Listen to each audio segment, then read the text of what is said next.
샬롬. 오늘도 하나님의 은혜와 평강이 여러분 가운데 함께하기를 축복합니다.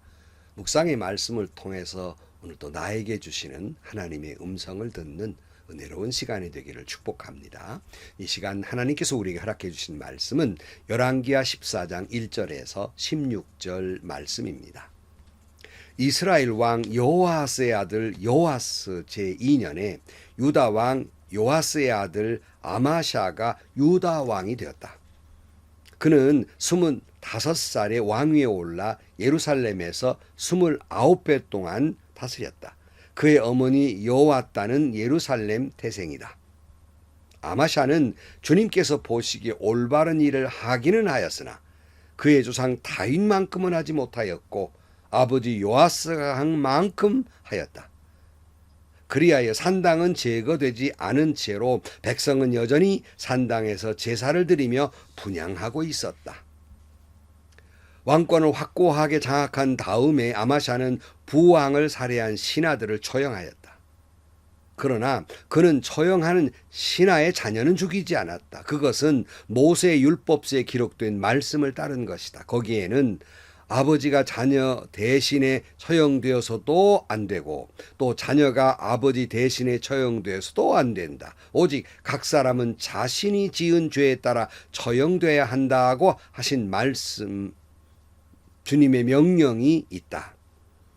아마샤는 소금 계곡에서 에돔 사람 10,000명을 쳐 죽이고 또 셀라를 쳐서 점령한 다음에 그 이름을 욕드엘이라고 하였는데 오늘까지 그렇게 불리고 있다. 그때 아마샤가 예후의 손자 여호아스의 아들인 이스라엘의 여호아스 왕에게 전령을 보내어 서로 직접 만나 힘을 겨루어 보자고 제안하였다.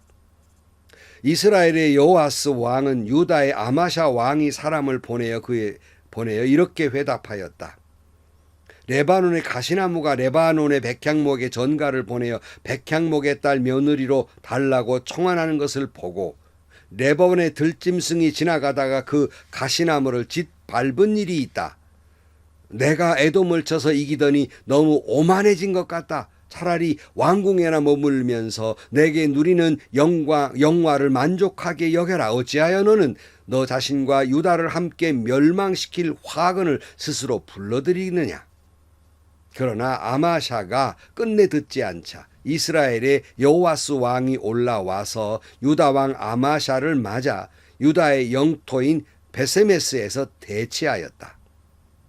그러나 유다 군대는 이스라엘 군대에게 패하여 뿔뿔이 흩어져 각자 자기 집으로 도망하였다.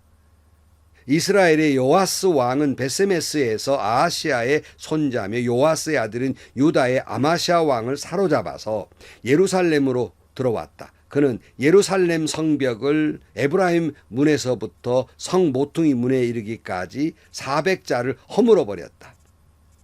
그는 또 주님의 성전과 왕궁의 보물 창고에 있는 금과 은과 모든 그릇을 약탈하고 사람까지 볼모로 잡아서 사마리아로 돌아갔다.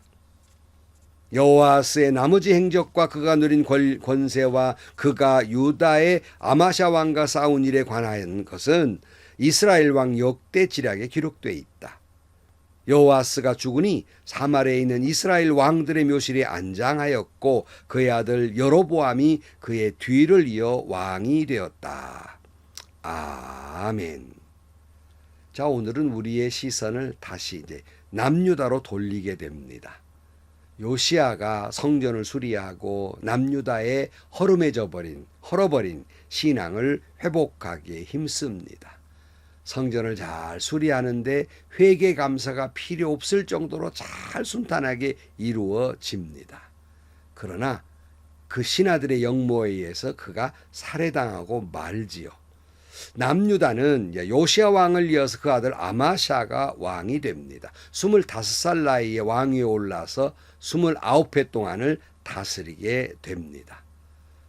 여기 아마샤는 다윗 왕의 길을 가긴 했지만 그만큼은 다 하지 못했고 딱 그 아버지 한 만큼만 했다고 성경은 기록하고 있습니다.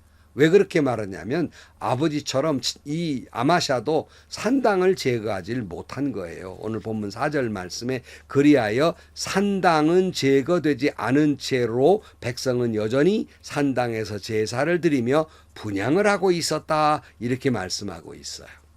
사랑하는 성도 여러분, 역대 왕들이 그토록 종교 개혁을 하고 백성들을 하나님의 올바른 신앙으로 이끌려 했지만 번번이 산당을 제거하는 일은 성공하지 못해요.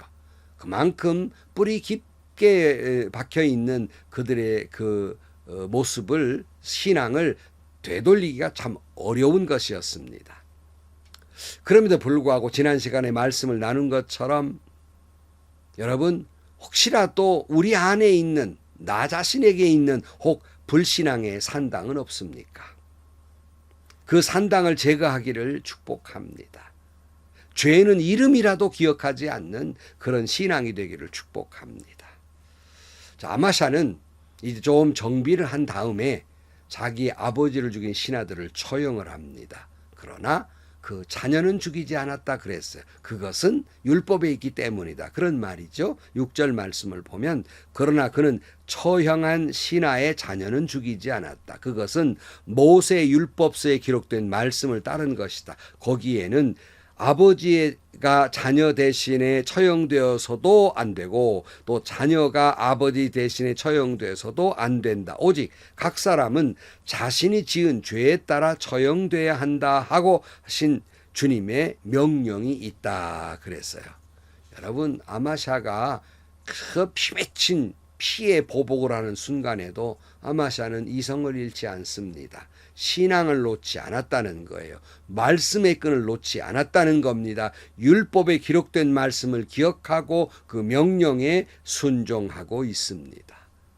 우리도 어느 때 어느 순간 아무리 큰 어려움 또는 어떤 흥분 상태라 할지라도 여러분, 신앙 양심을 잃지 마시기 바랍니다. 하나님의 말씀을 붙들고 언제나 아무리 흥분된 상태라 할지라도 이것이 말씀에 부합되는 일인가를 늘 보시고 그리고 신앙에 따라서 여러분 순종하는 여러분들이 되시기를 축복합니다. 그런데 아마샤에게 문제가 발생하지요. 7절 말씀, 아마샤는 소금 계곡에서 에돔 사람 10,000명을 쳐 죽이고 또 셀라를 쳐서 점령한 다음에 그 이름을 욕두에라고 하였는데 오늘까지 그렇게 불리우고 있다. 아마샤는 늘 복속시켰던 에돔을 다시 평정을 시킵니다. 너무나도 이 승리에 도취된 나머지 그는 큰 죄를 범하게 되는데요. 이 내용이 역대하에 조금 자세하게 기록이 되어 있어요.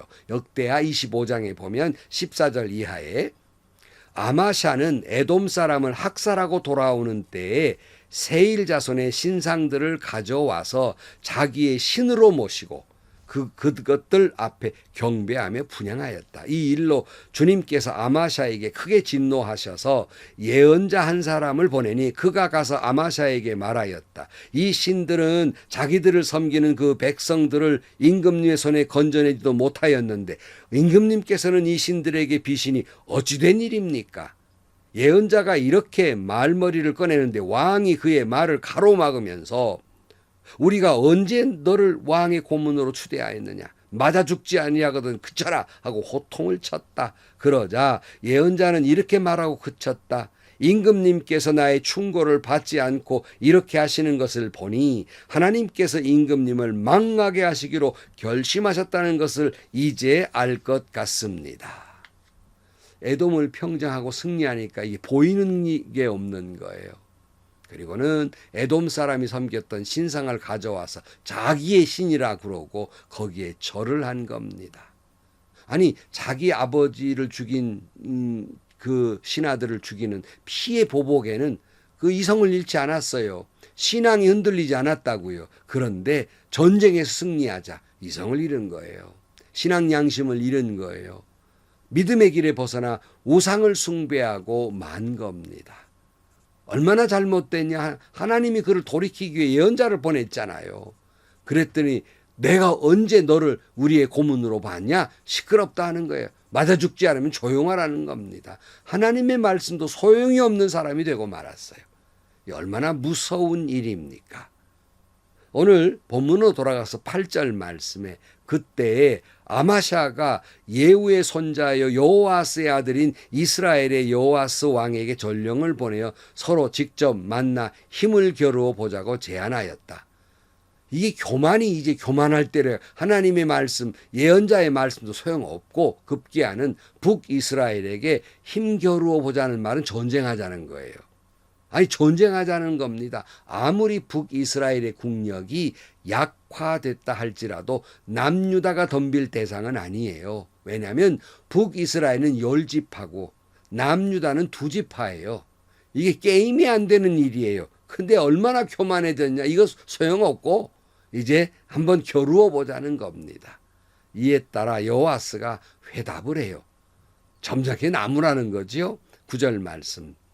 이스라엘의 여호와스 왕 유다의 아마샤 왕에게 사람을 보내 이렇게 회답했다. 그리고 10절에 보면 내가 에돔을 쳐서 이기더니 너무 오만해진 것 같다. 차라리 왕궁에나 머무르면서 내가 누리는 영화를 만족하게 여겨라. 어찌하여 너는 너 자신과 유다를 함께 멸망시킬 화근을 스스로 불러들이느냐 그랬어요. 점잖게 나무랬죠. 너 왕놀이나 잘하고 있으라. 왜 덤비느냐 하는 거예요. 그래도 교만을 떨치지 못하고 계속 이제 덤비는 거예요.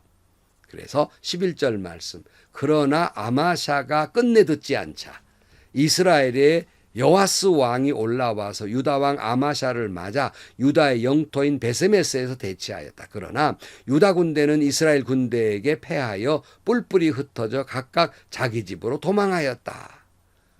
말을 안 듣는단 말이죠. 교만에 빠지면 배는 게 없어요. 교만이 자기를 속인다고 말씀하고 있잖아요. 결국 얘 다 사로잡고 군대가 흩어져 버리고 아마샤를 사로잡게 됩니다. 그리고는 예루살렘 성벽을 무너뜨리고 성전의 금은 보화를 다 가지고 가버립니다. 치욕을 겪죠. 13절.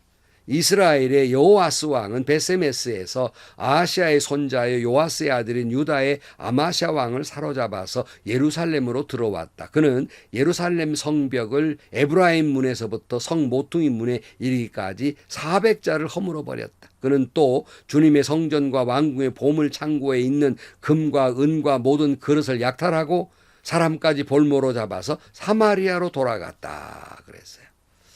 우리는 오늘 본문에서 아마샤의 이 모습을 보면서 하나님의 음성을 듣는데요. 아직도 내게 남아있는 산당은 없습니까? 뿌리 뽑아야 될 산당은 없습니까? 뿌리채 뽑아야 돼요. 내 안에 있는 이 못되게 섬기는 이 산당 같은 것들이 있단 말이에요. 그 중에 대표적인 이 내 안에 못된 산당이 뭔지 압니까? 교만이에요. 그래서 어거스틴은 기독교인의 첫째 덕목도 겸손이요, 두 번째 덕목도 겸손이요, 세 번째 덕목도 겸손이라 그랬어요. 아니 하나님의 은혜로 승리했는데 그만 거만해져 가지고 이런 큰 실수를 하는 거예요. 그래서 여러분 이겼다고 했을 때 겸손해야 됩니다. 이겼다고 생각했을 때 오히려 덕을 베풀고 넓은 마음을 가져야 돼요. 이겼다고 생각하고 교만에 빠지면 죽습니다. 망합니다. 사도 바울은 고린도전서 10장 12절 말씀에 그러므로 서 있다고 생각하는 사람은 넘어지지 않도록 조심하십시오 그랬고, 야고보 4장 6절 말씀에 그러나 하나님께서는 더 큰 은혜를 주십니다. 그러므로 성경에 이르기를 하나님께서는 교만한 자들을 물리치시고 겸손한 사람들에게 은혜를 주신다 하고 말합니다 그랬어요. 정리해서 성도 여러분, 나도 모르게 내 안에 가만히 스며들은 산당, 교만이라는 산당 허물어뜨려야 됩니다. 겸손해야 됩니다. 주님을 바라보고 겸손하고 또 겸손하고 또 겸손해서 최후 승리를 얻는 여러분들이 되시기를 축복합니다. 기도하겠습니다. 하나님 아버지, 교만이 나를 속인다는 사실을 다시 한번 깨닫습니다. 다시 한번 겸손하고 또 겸손하고 하나님 말씀에 비추어서 겸손한 저희들 되게 하여 주옵시고, 늘 하나님 말씀에 따라서 다윗처럼 살아가는 저희 모두가 되게 하여 주옵소서. 예수님의 이름으로 기도하옵나이다. 아멘. 다시 말씀드립니다. 내 안에 산당은 없습니까? 제거해야 될 산당, 너무 뿌리가 깊어서 힘듭니다. 특별히 가장 깊이 뿌리 박힌 나를 섬기는 산당은 교만이라는 거예요. 교만을 물리치고 은혜를 받는 여러분들이 되시기를 축복합니다. 승리했을 때 조심하셔야 됩니다. 행복하시고요. 좋은 일이 가득한 하루가 되시기를 주님의 이름으로 간절히 축원합니다.